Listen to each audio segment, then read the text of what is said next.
Hello, everybody. Welcome to Unity in the Community. I'm here with my friend again, Sephra. Well, here we are, fast and furiously, talking about digital ID, one world currency, blockchain, the AI race, smart cities, the whole gamut. We're going to talk about the whole thing. So, Hi, everyone. This is something that I feel like if of all the subject matters that I speak on, with the exception to the Bible teaches that I do as live teachings, it is something that I feel like I have a great amount of knowledge on. I have been looking into this since probably 2011, 2012. yep. And connecting the dots of what all this is turning into, and it's crazy because back in 2011 and 2012, I would say to myself, it looks like there's going to be something like this coming down the line, and I can see the foundation of it being laid. And in the time that we're living in right now, we are on the precipice of seeing it come to full fruition. Yeah, like literally. And in 2011, we were crazy, you know? You were crazy. I wasn't crazy yet. But you would always talk about stuff, and I'm like, yeah, Sephra, yeah. So we're going to start off by talking about, we're going to kind of lay the building blocks. Although it's kind of been slowly coming, but now we're there. We're kind of on the cherry on the top, I would say. So first, we're going to start off with talking about digital ID. Yeah, so digital ID is something that is quietly being implemented in several countries Already, already. right? Most notably, it being implemented in the UK, in Australia in 2024. It was implemented as a voluntary thing that you could do. Digital ID is so much more than just having your driver's license in digital format on your phone. Right. Don't be, deceived by that. It is full scale control, and I hope that by the time we get done talking about all of the different points that I want to discuss tonight, you will see that this is absolutely the framework for something like a beast system. Yeah, absolutely. This is part of the World Economic Forum 2030 goals. We are right on time with the Yeah. World Economic Forum's goals for 2030. It does not matter who is president. These goals and the agenda of the World Economic Forum is being marched out lockstep. It doesn't matter which politician that you vote for to have it administered to you, it will still be administered to you. So, from the World Economic Forum's website, I just want to go there. It's kind of crazy that you say it doesn't matter what politician. And it's who can control the narrative. And it's the same coin, just a different side, is how I see it at this point. And something that I was noticing before, the World Economic Forum was really pushing global warming, carbon, carbon counting and whatnot. And now the narrative has changed because, that was kind of a liberal agenda, global warming, and, they're not the ones in charge right now. And so now the narrative is changing, and hopefully that's my little segue into what I want to talk about. What changed the narrative? It's just the same coin, just a different side. And it's always the same push, but just with a different mechanism, if you will. But go ahead. So I do think that climate change is definitely going to be used as a vehicle for digital ID. Whether or not they change the narrative or not, it will still be a component of the narrative that Yeah. will push this forward. And I'm definitely going to get to the points of that here in a little while, and also how it relates to immigration as well. But from the mouth of the beast, right? The World Economic Forum, this is their website. Digital identity, curation, World Economic Forum. So having a trusted, verifiable identity is essential as digital interaction increases at an unprecedented rate. The information compromising our identities is being widely shared in ways that create both risks and opportunities. If designed right, digital identities can provide significant economic value, save hundreds of billions of hours through streamlined e-government, and trillions of dollars in costs for businesses for the roughly 1 billion people going without official proof of identity. They're estimating roughly 1 billion people not having official proof of identity. And the more than 3 billion people unable to effectively use an identity on digital channels. Collaborative and user-centric digital identity models guided by shared principles can be empowering. So this is according to their own literature. I want to say that the World Economic Forum is not just looking at the United States for implementing digital ID. This is something that they're looking at as a global infrastructure. Right. That's something we gotta always know and keep in mind. It's not just about America. You know, yes, how is America gonna jump on board with it? But it's around the world. It's a global thing. If you'll play that video. The head of BlackRock and now co-chair of the World Economic Forum just laid out their entire plan. It's not a prediction, it's a blueprint. And they are building the apparatus right now, all around us, while most people aren't looking at the periphery. He said, we're just at the beginning of the tokenization of all assets. Let me translate that from globalist speak. Your mortgage will be a token. That piece of paper that says you own your home, it won't be yours anymore. It will be a digital token on a ledger that BlackRock and the banks can trade, bundle, and crucially program. What you think is a slow, secure system of ownership is about to become a high-speed trading platform for billionaires to strip wealth. Your entire financial life is now being portalized. Think about it. Job applications, welfare, rental applications, vouchers, it's all being funneled into digital government gateways. This isn't accidental. It's a testing ground. They are training us to accept that access to our own life is a privilege granted through a login screen. And who are they building this system for? They're building it for a new, compliant population. They are importing migrants stripped of their own financial history and cash, making them utterly dependent on this new digital system from day one. They're building it for a welfare-dependent citizenry. Single mothers, unemployed men, NDIS recipients, massive increase in public service jobs, whose survival is already tied to government approval. These are the people who will have to adopt it to survive. Then they'll tell us it works. The same process with the digital ID. Implement on public systems first, then in 2026 private enterprise can start using it. Your next payment could be contingent on your compliance. If you're someone who wouldn't take a donut for a vaccine, you should be terrified of what they'll demand for your rent money. Fink talks about bringing investors into the ecosystem. The ecosystem? That's their word for the walled garden. You won't own anything in that garden. You'll license it, you'll rent it, and your access will be revoked the second you step out of line. How do they get away with it? They'll use a crisis, a crash, a panic, and in the chaos they'll present their pre-built digital prison as the only solution for your safety, for stability. This is it. This is the you will own nothing world they promised us. Orwell warned us about a boot stamping on a human face forever. This is that boot, but it's wearing a sleek digital sneaker. It is a soft, silent, algorithmic tyranny. Your mortgage is set to become a line of code they control. Your savings, a number they can adjust. Your ability to exist in the economy, a permission slip they can revoke. They are building this for everyone, but they only need most people to accept it.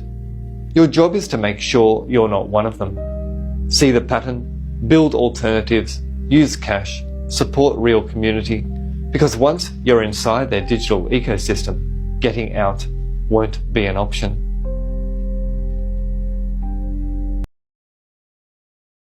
what he's describing in that video right there is that he is talking about everything that you interact with on a digital platform will be tokenized and sold to billionaires for your control. Yeah. You will be given the privilege of access to your own life. So let's talk about what is happening in the UK right now. So Cassie, play the video of the UK. You will not be able to work in the United Kingdom if you do not have digital ID. Our immigration system does need to be fair if we want to maintain that binding contract that our politics is built on. And that is why today I am announcing this government will make a new free of charge digital ID mandatory for the right to work by the end of this Parliament. Let me spell that out. You will not be able to work in the United Kingdom if you do not have digital ID. It's as simple as that. This is not something coming down the pipeline. This is an actual snippet of an actual address to Parliament that the UK Prime Minister made to their people. Be your ticket to be able to continue to work. If you apply for a new job, you will have to have a digital ID in order to be able to even be in the system, to be able to submit your resume, to be able to work. It will be your right to work. In addition to that, and it doesn't say in that particular clip of that video, but he goes on to talk about how your mortgage and your ability to rent a home will be tied to that digital ID. You will be given permission by the government to have access to your own life by having a digital ID. And this has already been implemented in the UK? Yes. Oh, yes. It's starting in January of 2026. And in April of 2026, an American that wishes to travel throughout the UK will not be allowed to do so unless they have a digital ID for them to be able to scan to let you into their country. We have, okay, so you know how like, the driver's license has it that it's grayed out? It's So real life. So that's the real ID, which is a precursor to the digital ID. It is not just having your ID on your phone. I really want to stress this to people. It's not just having your driver's license on your phone. Okay. This is going to give you permissive access to everything in your life, and they're going to tie a financial system to it. Which will What will be tied to this eventually? Right now in the UK, it's only your ability to be able to purchase a home or to work, which is bad enough. But in Estonia in 2013, the Estonian government rolled out their form of digital ID. They were the pilot country to start implementing digital ID. They were basically the canary in the coal mine. First of all, to see if their populace would go along with it. And second of all, to see what all they could get away with to attach to this ID. So let me give you a picture of what has been going on in Estonia and what ultimately is going to happen in the UK as well.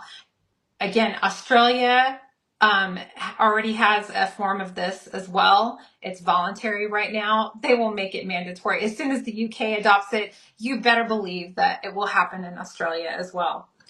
So not only they roll out everything. It's voluntary, and then after that, boom, they make it mandatory. So again, according to the World Economic Forum, and this is from their website, I'm reading directly from it, an estimated 850 million people lack official identification. A coordinated policy approach is necessary to deliver institutional trust and operational interoperability at scale. The World Economic Forum's Digital ID Initiative is catalyzing an international framework to realize financial, health, and social impact. What will be tied to the digital ID ultimately when it fully comes to fruition and more countries adopt it? It's going to be a shift from the dollar. This has been the goal of the World Economic Forum from the beginning, to have the dollar take a back seat and to implement a representative coin for each country. Why is that? Because your work, your ability to work, if you hold a license, say you're a doctor and you have a license, a medical license, or you're a teacher and you have a license to teach, your licensure will be on your digital ID. Yes, it will. Your ability to have access to your bank will be through your digital ID. You will have to have a digital ID to be able to have a bank account. You will have to have a digital ID in order to have a passport. You will have to have a digital ID in order to have access to the internet. You will not be able to purchase internet service and log on to the internet without identifying yourself. Again, 850 million people lack official identification according to the World Economic Forum. So it is their goal for you to have identification to be able to log on to the internet. And why? So they can watch everything that you do on the internet. They can watch everything that you speak out against on the internet. So they can log it. In addition to that, your electronic health record will be tied to the digital ID. I'm sorry, I'm so fired up about this. I'm sorry if I sound angry, but I am angry. This is infuriating, and everyone should be infuriated by this too. Your electronic health record, if you want to access your electronic health record, or if you want to have access to a doctor or your health insurance at all, you will have to have a digital ID. If you want to be able to find out, like if you want to find out your test results, your labs that you had done, whatever, you're going to have to put in your digital ID in order to access it.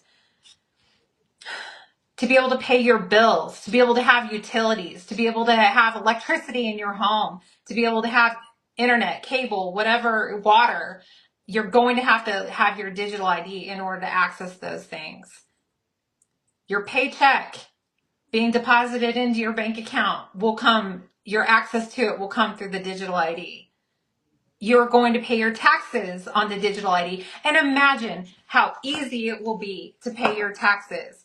Well, according to your bank account, which we already have access to, and we already have record on the blockchain of every single transaction that you have made, you will have to reconcile what money came in and what money you're paying taxes on. They will already know exactly how much you should owe in taxes. And if you make $1 more than you should have in your bank account, you will have to account for it whenever you pay for your taxes. They will already have access to all of that. Scary. Countries that already have the digital ID, I want you to understand, China has a form of it. India has a form of it. I'm not talking about in the future. I'm talking about right now. Denmark. Mexico has a bill in their Congress right now to enforce the digital ID. South Africa, Australia, Canada, Estonia, the pilot program, Afghanistan, and so much more. Wherever there is a country trying to implement digital ID, there is a country trying to implement some form of a CBDC, some form of a stable coin. Why? Because this is going to be the new currency. So let's go ahead. I have a couple of guests that we're going to bring on. And first, I would like to bring on Misty. She's from Texas, and she's been following Texas laws and Texas things that have been going on. It's fast and furious in the United States. Texas is considered to be a great, wonderful, conservative state. Well, we're not untouchable, guys, and you got to ask yourself why. Why is that? When we have such good, strong conservative leaders, why are these kind of agendas being pushed out? But here to tell us more about that is Misty. Hi. Hi. How are you, Misty? I know you bring great cheer when we're talking about horrible things. I'm so excited to be on y'all's show. Thank you for inviting me. We're glad to have you.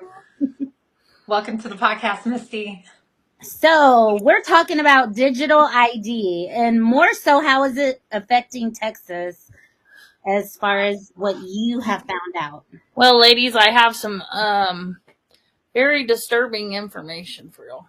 House Bill 3426. If y'all need to write that down, I can say it again. 174 Republicans voted for it. And Carolyn Fairley's over my area, and she voted for it as well. It is to implement digital ID.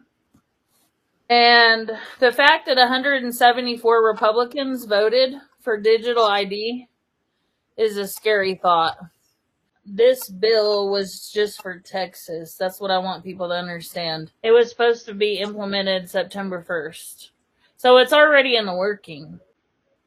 So I'm sure, Misty, that the dissenters of the beautiful state of Texas would probably argue and make the argument of saying that, oh, hey, it's just our driver's license. But it also says, and personal identification certificate, so meaning your birth certificate or any other licensure that you probably hold as a professional, likely probably pegged to this. Listen, they're going to start it out as something that seems so benign.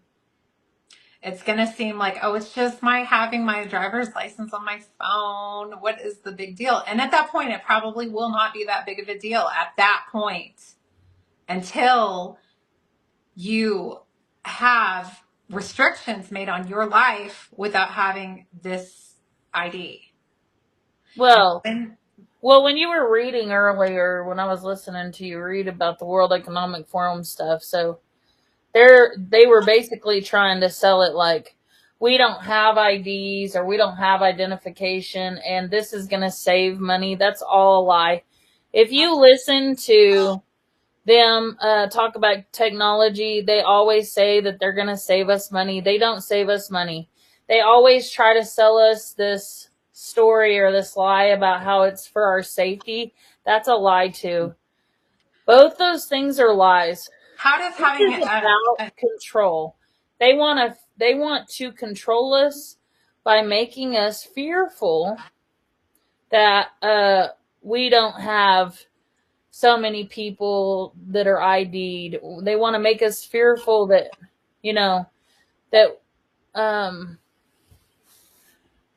basically that we need this system and we don't need this system. I don't even understand how the argument can be made by having a traditional form of identification like a driver's license that comes in card form costs anyone any more money. Plastic, I guess. I don't know. Oh. Have y'all traveled lately? Not out of the country. But like in the airport? Yeah. And did they take a picture of your face? Yes. Okay, so that is digital ID. Yeah, I was like, why? Yeah. Yeah, so they're already preparing. They're already setting up for this. They're already getting it all implemented. Actually, I think it's illegal. I don't know why it hasn't. I don't know why someone's not suing the airport for doing that. They're taking your personal information and they're saving it in a database, which is against our Fourth Amendment rights. Oh, where's that database going to be? We'll find out soon. Oh, it's in the cloud. So Well, I've actually asked this question before to the ARC people. So we have an ARC system here for our police, and they said that they store all of our personal information in the cloud. So I definitely want to get to the point of where we talk about what all it entails to store this type of information at large. But before we get there, I would like to talk about CBDCs versus stablecoins, what the difference is, and how this also is necessary in order to bring about the system with digital ID of control that is ultimately in the works here. go for it. So centralized digital bank currency means that it would be pegged to the Federal Reserve. Okay. Right. And what the difference between that and a stable coin is that a stable coin is issued by a private banking system for its ratio to be representative of the dollar on a 1-to-1 ratio. So, like a CBDC does not have anything that is attached to it, but a stable coin has a dollar, which anchors it to make it stable. And it's not necessarily issued by a centralized bank. So the World Monetary Fund or the Federal Reserve, it's given through private entity and backed through private entity. So JP Morgan Chase can own your money. Doesn't that sound great? And issue it to you as they see fit. So something to think about here with the Genius Act that passed back in July, how quickly we forget that we were all afraid of that and didn't want it to happen. And yet it was passed. And now no one is talking about it. And now one of the biggest issues du jour is the digital currency. These two things are one and the same. They ultimately will have a connection together that you cannot even imagine. So, In the big beautiful bill, it was yes, all. it was part of the big beautiful bill. That's correct. It was. The digital representation of the dollar, a couple of questions that we need to be asking is, who's going to regulate that? So we're going to allow the private banking system to regulate that. We're going to allow JP Morgan and, Bank of America to regulate our money. Not just like what we put in the bank, guys, but our actual money. Oh, yeah. Do you trust them? Does anyone trust that? So that being said, who's going to audit them? Who's going to audit them to make sure that there's a 1-to-1 ratio from the dollar to the digital currency? How are they going to audit the assets that they have? Look at our country. We cannot audit our Federal Reserve. We've tried for years. Well, look at the Federal Reserve has corruption not that we been just audited at all. I'm sorry, Misty, go ahead. no. Well, look at the corruption we just had, where they were taking our money and giving it to other countries and saying that they were giving it to them for condoms and stuff. Our government can lose billions of dollars. I mean, just look at all the things that Doge found whenever they raided all of these NGOs and all of these government organizations that are wasting our money. Now, the bigger issue is the Federal Reserve. The Federal Reserve has never been audited. No one can go and audit the Federal Reserve. We're supposed to have something that backs our dollar, right? But we have no way of proving it. And then if we go to a digital currency, we'll let JP Morgan Chase and Bank of America make sure that we're good, right? These banks can't even hold on to 10% of their cash value for liquidity in case there was a run on the banks. And yet these are the people that we're going to have control our entire money system. Well, how many have we had to bail out? Good point. Mm-hmm. So if you have money that's digital now, right? Because they want to do away with cash altogether. Cash cannot be monitored. Right. Right. So they want a digital 1-to-1 dollar currency. And they can't tax cash. That's true. They cannot. Yeah, because I can hand Cassie a $20 bill. Right. If they don't know that, they don't. They can't tax it. And your $20 bill can't be turned off with a switch. Oh yeah. But your digital ID, holding your digital wallet that has your digital bank account with your digital money, can be. Yeah, it's all about control. Absolutely. Anything else about the blockchain and whatnot before we move on? How is this stuff being stored? and we'll bring on our second guest to talk about Well, data. one more thing that I want to talk about is the Ripple platform Okay. for digital ID. Okay. I had this wonderful video that I was going to show you guys, but I couldn't find it. But it shows all the connections. First of all, do you know that the founder of Ripple sits on the World Economic Forum? I'm not shocked by that. Well, he does. And they have their fingers in every kind of government pie you can imagine, because this will be the blockchain platform that they are going to implement this stablecoin on and I peg know. it to their digital ID. I know that Ripple is part of BRICS, and BRICS is what the big world order has adopted. So BRICS is their one world coin or whatever, their centralized coin. So BRICS will just be another, just like I said earlier, it's the nationalization of each country having their national currency. It's digitalized. BRICS will have theirs. We in America will have ours, but it will still be on, the same idea. It'll be pegged to your digital ID. It'll be on the blockchain platform. Right. Will be, Oh yeah, it's on Ripple's platform. BRICS is. yeah. So, what do we recommend doing? Should we take out cash? Should we buy gold, buy silver? Should we take our stocks out? What should we do along these lines? I still think we're not quite right in the place where we're going to see all of it come to fruition. I still think we probably have a couple of years to where the digital ID merges with the stable coins.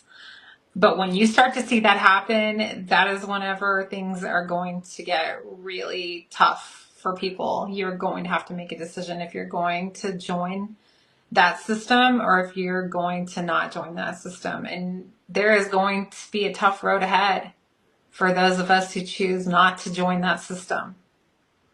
So I would say that the best thing that you can do is to understand that you need the mental and spiritual fortitude to be able to weather that storm if you choose to not participate in that system. And if you want out of that system, I don't know if pulling cash out of the bank and storing it is going to help. If cash is not allowed or if cash goes away, then you can have all the cash under your mattress that you want. But if it's not usable, then you cannot use it. Silver and gold is probably a safe bet given the fact that it is a commodity. And I think at some point before they switch over to the digital based assets, they will probably put a lot of value into gold and silver, but then eventually it will switch over completely to the digital currency. So that being said, your stocks, everything like that, they'll just convert your stocks to the stable coins. I mean, whatever dividends you get from your stocks will just be converted to digital coins, just like your money will be, and you'll have to have your digital ID to be able to access any kind of dividends that you get from your stocks, your 401k. All of that will be all part of that system with your digital ID. So there is only one escape from that system, and it is having the mental and spiritual fortitude to be able to handle what is coming your way.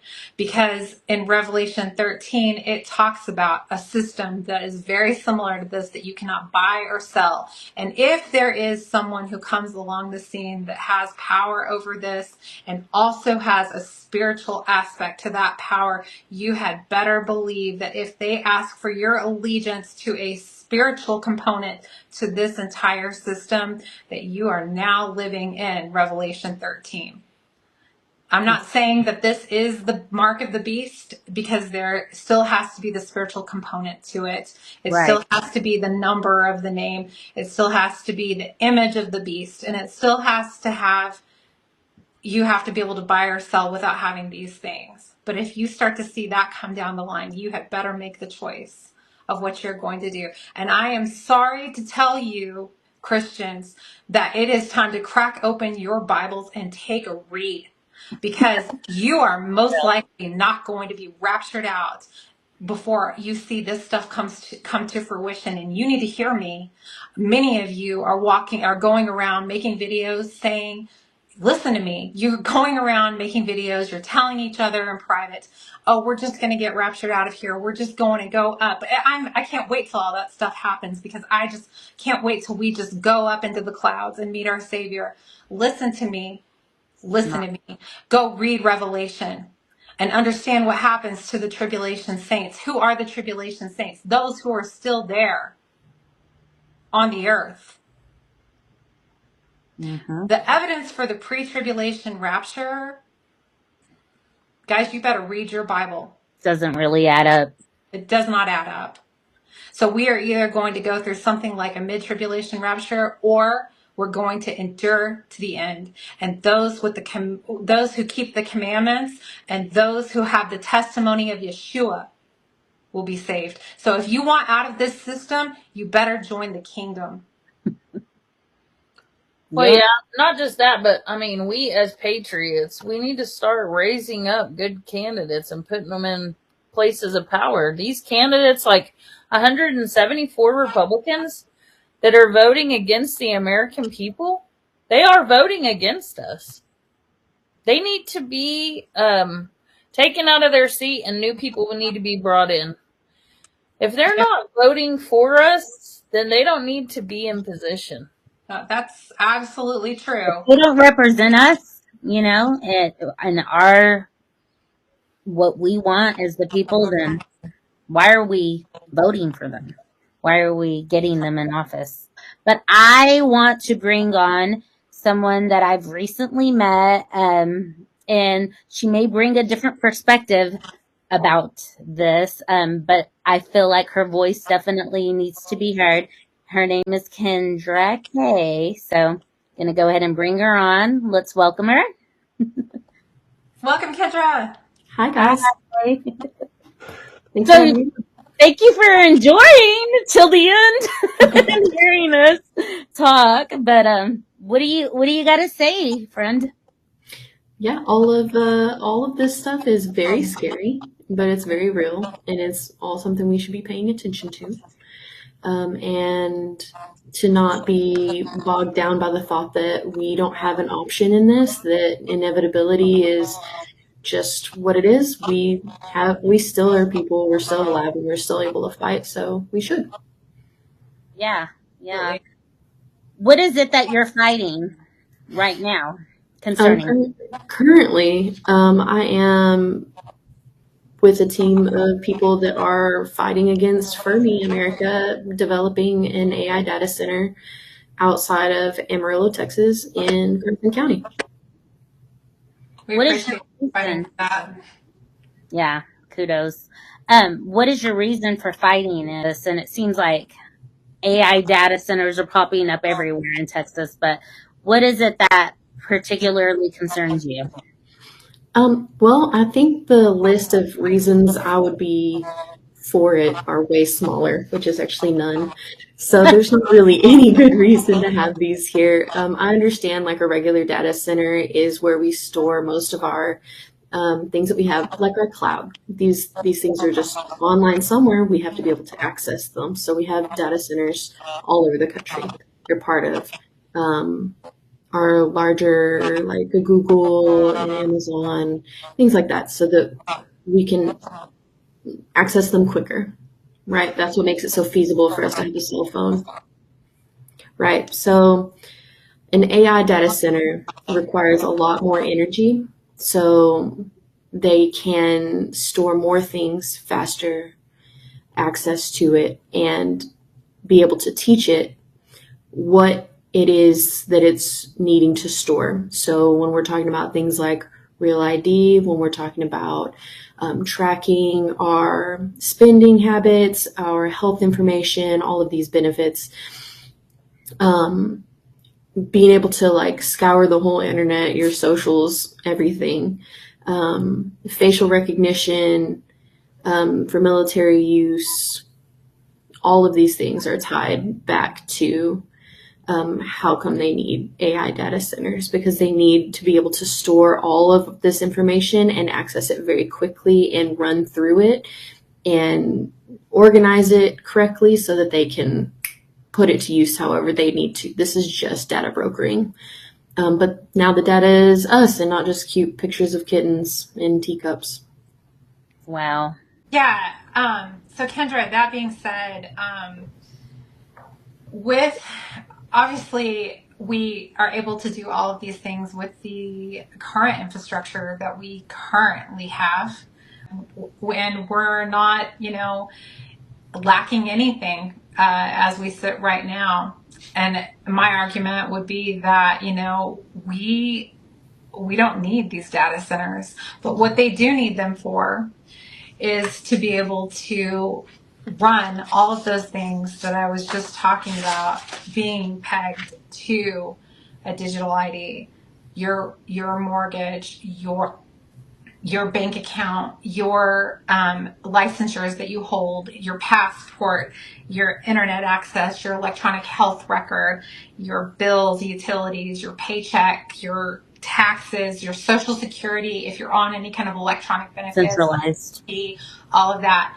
Now, if they're going to take all of that data and they're going to make it personalized for every single person in this country, then they absolutely need databases for that. Right. And that is why they need 500,000 square feet of a database facility to be able to house something like that. Right. So it's the AI processes faster. It requires a lot more energy to process it as quickly as it does. The chips faster than a regular data center, so they're having to like speed it up, amplify it, Correct. and teach a system to gather the information that they want to look for. So that is already being done, but it's like not as good, right? Like it's not as fast. There's still flaws in a lot of the AI that we already currently are having forced on us. So the inclusion, the excess and amplification of that data is not to benefit us. It is just a surveillance state. Like That's exactly right. we do not, I don't feel like, we have to guess whether being attached to our phones or being controlled by banks or anything is beneficial to us. And if data centers make that easier, it's a pretty easy line to connect there. But regardless, we don't really need to be making it worse. We probably need to just roll it back a little bit, give people a little less permission to watch every single thing that we're doing on the internet, and decide what we're going to do with our lives and what we should have access to or whatnot. And I think you hit it right on the nail when you said surveillance state. That's really what's happening. And they're not just watching everything that we're doing on the internet. There are cameras, and I've looked into it throughout Texas. They're putting up what they're calling flock cameras, and license plate readers is what essentially they are. But they had just tried to pass a bill in Texas that was allowing them to store the live footage that they got from these license plate readers and flock cameras and drones that are going out. And so that is another way that they're surveillancing. And what, if I understand correctly, Fermi America might have signed their first customer. Does anyone have any words on who that is? We're privy to the last council meeting where the CEO announced that Palantir would be part of our area. I do believe they're going to be one of the people that signs on. And they are basically, if correct me if I'm wrong, they are a military surveillance. Basically, is that what they are? Yeah, you can narrow it down like that. Yeah, for sure. It is surveillance. It is facial recognition. Okay, yeah. Go ahead, Safra. Question for Kendra.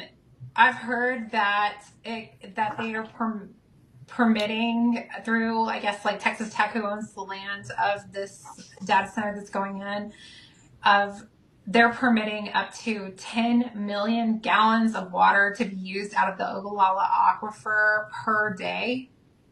Have you heard that? Yes, right now they have authorization from the city of Amarillo through their rights to sell 2.5 or for me to be able to pump that out of the Ogallala currently. And in 6 months or so, they'll come back for 5.5 million gallons per day. And by 2027, it'll be 10 million gallons per day. And this is just the guesstimate that they have to offer us right now. They actually haven't told us overall what the entire grid for this behind the meter plant will need. Right. There's a lot of speculation about what the Westinghouse AP1000 nuclear plant will require. And that's if they get permissions to bring that online, if it's even feasible to do it, if it's air cooled. Same thing with the SMRs.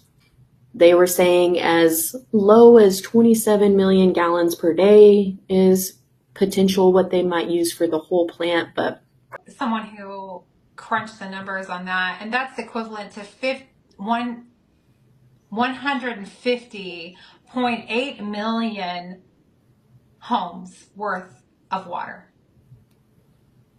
it's a lot of water. The things that they're talking about doing with that 10 million gallons per day, just that third stage that they're achieving, that will make Fermi the largest user of water in our area.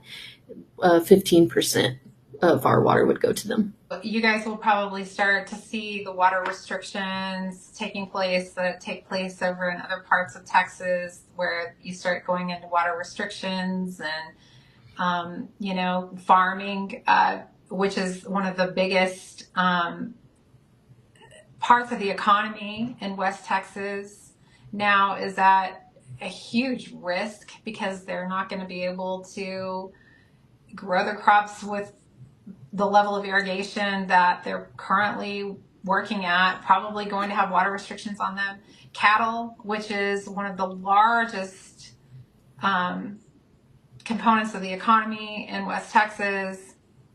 America's beef comes from the Amarillo area, from West Texas area. And if you want to eat, beef is not raised in a slaughterhouse and is somewhat safe to eat, range is on some sort of, open range,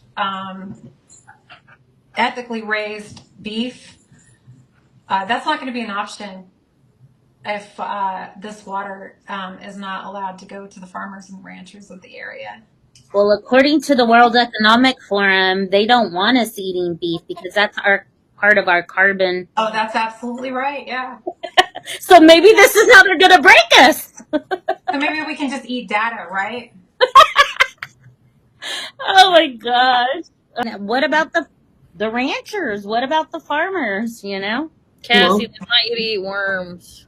I'm going to eat worms? I'm not going to eat worms. I think for our farmers and our ranchers, this would be the industry change that everyone keeps talking about. We're so excited that we're going to usher in, but it actually doesn't benefit us. It doesn't benefit them. They're having to relocate from the south up to the Kansas and Nebraska and north areas just to continue farming in that area. I mean, it really has been a lot of small moving parts at the same time that collide to make it to where it's not as profitable to be a farmer, so that whenever they come to approach them for, okay, well, we're just going to buy your land, it's easier for them to say yes to that. It's where before it might have been like, no, I'd rather be poor and still have the land that my grandfather lived on. Now it's like, okay, well, what if we completely starve you out of this? Is kind of the land grab that's going on here.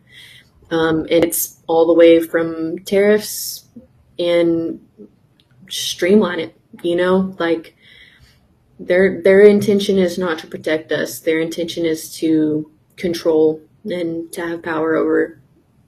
So they're going to until we can find a way to stop them. It might be difficult for a farmer or rancher to move to Nebraska or Wyoming or some other state that has a decent amount of farming land when Bill Gates is the largest owner of farming land in the country right now. And so, they might find some difficulty in being able to purchase that land and continue their way of life of farming whenever the land is not available for purchase. It's all bought up by China and Bill Gates, from what I understand. Isn't it ironic that the same group of people who are touting climate change and that we have got to turn our use of energy around in the name of climate change is also the same group of people? And I don't mean left or right. I don't mean Republican or Democrat. I am talking about the elite of this country and ultimately of the globe, saying to us that we cannot have all of these emissions, we cannot have all of this use of energy, but yet they want to implement the largest user of energy that we have ever seen on the face of this planet. Mm-hmm. Yeah, it's definitely not green. No, it is not green. No, it's not green. I'm sorry. Using our entire water supply and the Ogallala Aquifer is basically likened to an ocean that sits underneath that area of Texas that spans all the way up to South Dakota. To utilize that huge resource of water and then to build nuclear power plants, we're somehow protecting our environment from climate change, to have all this data harvesting. Guys, come on. True green solutions that they're offered, they won't use them because that's what my nonprofit works in. My nonprofit works in true green solutions, and it creates energy, and they won't use those solutions. They won't. There's plenty of open sunshine in Texas, and there is plenty of wind across the Great Plains of Texas. Yeah. They can take trash and turn trash into energy, and they won't use it. Why don't they use reclaimed water? Why are they using the fresh water? That's what I was going to say. So there's a false narrative that I heard where the government people are saying that it's recycled water that they're using, but it's not. Is that what you're saying? It's not recycled? There's going to be some that is for certain parts of the systems that they're using, but it's not the entirety of what they need, because there are certain parts of the buildings that they need that can't be recycled water. It has to be clean water. It can't have any sediment in it or any contaminants in it. Yeah, I feel like no matter where you came from, like where your affiliations lie, you're not for a bigger government. Like, there's no need for more rules on our abilities to travel, to earn things, we still haven't even closed the pay gaps. Like, we're just getting further away from that. So, no. They do not care about the people at all. No, they really don't. They don't.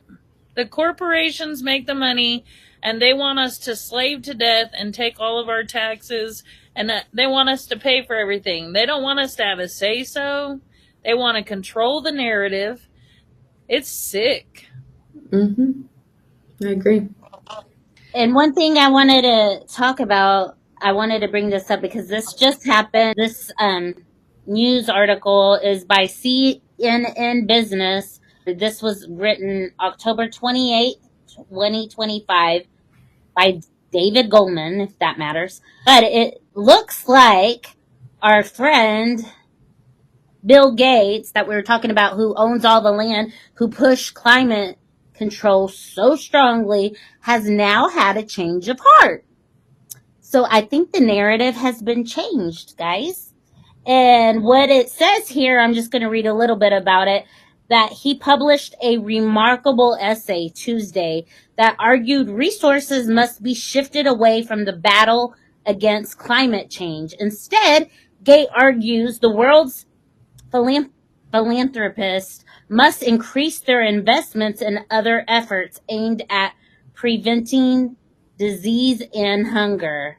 Climate change is not going to wipe out humanity as previously as he used to say it was, right? But now he says climate change is not going to wipe out humanity, he argued.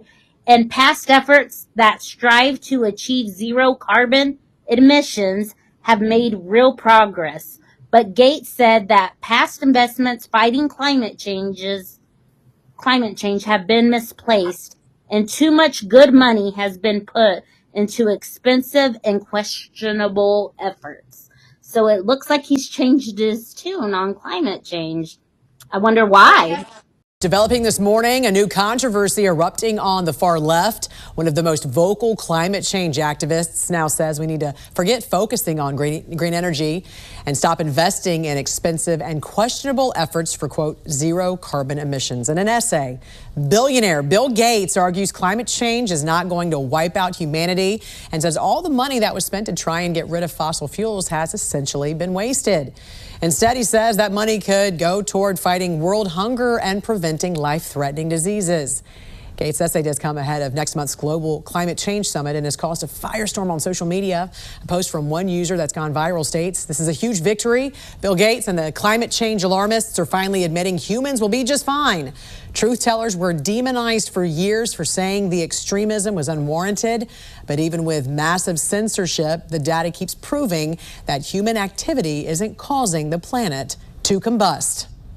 Climate change is just a convenient narrative whenever the UK is trying to put restrictions on travel of their populace, telling them that they shouldn't be taking as many trips because of all of the airplanes and the emissions associated with that. But climate change is not a useful narrative if Bill Gates needs to go farming on his farmland when all of the breadbasket of America has their farmland taken away and given to AI data centers, and all the water is being filtered to that. But Bill Gates will need it to be able to fund his farm, to be able to run his farm, Right. and It's to be okay able then. to fly across, in his jet. That's fine. I guess so. It's amazing how the narrative changes. But here's something I did want to bring up that we had mentioned previously. I feel like they're getting away from climate change, at least here in the United States, and they are pushing in order to get us to sign on to this digital ID, to sign on to surveillance. So I'm not going to mention names, but I'm not even going to say where I went. But I heard someone speak who's running for a position in office in the state that I live in Texas. And I approached the person about just surveillance, I think was my main point.